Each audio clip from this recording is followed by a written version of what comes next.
In political news, Bernie Sanders routed Hillary Clinton in 3 Democratic caucuses yesterday. Sanders won Washington state with 73% of the vote. He did even better in Alaska, winning with 82%, and he won Hawaii with 71%. Sanders has done especially well in caucus states, including here in Minnesota, where he beat Hillary Clinton by a 2-to-1 margin. Clinton has, though, a more than 700 delegate lead over Sanders in the race for the nomination. And joining us to talk about the presidential race as well as a number of other issues, Congressman Keith Ellison. Thank you so much for coming in. Always great to be here. All right, let me ask you about Bernie Sanders. You were one of the earliest supporters. You were the only top elected official in the state that endorsed him, and he crushed Hillary Clinton here in Minnesota. What's happening there? Well, Bernie is speaking to the very heart of what is ailing people and has them so concerned. Students, you can't talk to students unless they tell you about student debt and affordability. Seniors, they worry about Social Security. Will it shrink? Will it expand? So many people not ready. And then people who are in that in-between generation have had stagnant wages and stagnant pay for so long, and they just feel like the electoral system doesn't really reflect the will of the people. And there's evidence to prove that when you look at the fact that about 90% of Americans want background checks on guns, and yet we don't have them. Why not? Because our electoral system is not yielding those results. And he's calling on our system to be more transparent. People, that message is really resonating. Can he really overtake Hillary Clinton, though, in the delegate count? I mean, the math just doesn't look like it's possible. Well, it's important to understand the difference between pledged delegates and superdelegates. Superdelegates are people, well, I'm a superdelegate. If you're elected official. She's got a big lead there, too. She does, but superdelegates don't really vote until the convention. So they don't really have to do they don't have to go with Clinton, even though they've endorsed her. If I can tell you this, if Bernie Sanders is winning in pledged delegates, no matter what the superdelegate count might be, it'll be very difficult for the supers to deprive the Democratic electorate of their choice. So I think that they'll probably go along with it. But so if you look at just pledge to pledge, it's about maybe 200 in the neighborhood of that already. I think like 270 separates them.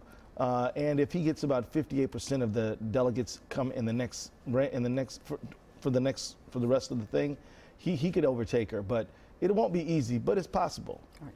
Let me ask you about the obvious concern that we saw in Rachel Slavick's piece about demonstrations possibly getting out of hand. You heard the police chief, Janae Harteau, expressing that concern. The decision in that case expected any day now this week.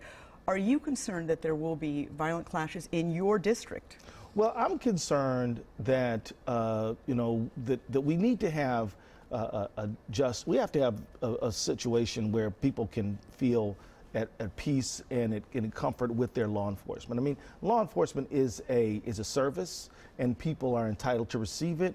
And there really should be a good relationship between police and community. I think that people will be peaceful. They know that I think the protesters don't want to distract their message by having people do things that might be violent or anything like that. So I think the protesters will be peaceful as they were yesterday. But I think we have to deal with the fact that this is a national problem. I mean, Tamir Rice, Mike Brown, this is not in Minnesota. The Jamar Clark case is sort of thought of as part of a national problem where police and members of the black community and brown community have some serious problems to work out. And so I hope we focus our attention on that. How can we improve relationship between the police and the community? That, I think, has got to be job number one. And I think that Mike Freeman's decision to take the transparent route and not use a grand jury was a step in the right direction. I thank him for that, because no matter what he decides, at least we will know, kind of what the thought process was, what the facts were, what the evidence was, and then people can agree or disagree. But I think one of the problems with the grand jury is, you go in there and they come out with a no bill of indictment almost every time, and no one ever knows why. So I think this is definitely a move in the right direction that Mike Freeman has made. Just quickly, I want to ask you about the terror attacks in Belgium. Is this a massive intelligence failure? You know what? These terrorists work night and day to try to elude law enforcement. And so I don't know if I'm prepared to say that. I will say this. We've got to have community standing together against these homicidal maniacs, these people they're trying to push their nastiness wherever they can. And I can tell you that Belgium is a very international city. This was sent as a signal to the world, not just the people of Belgium, because there are other towns in Belgium. Brussels is where the EU is. It's where NATO is.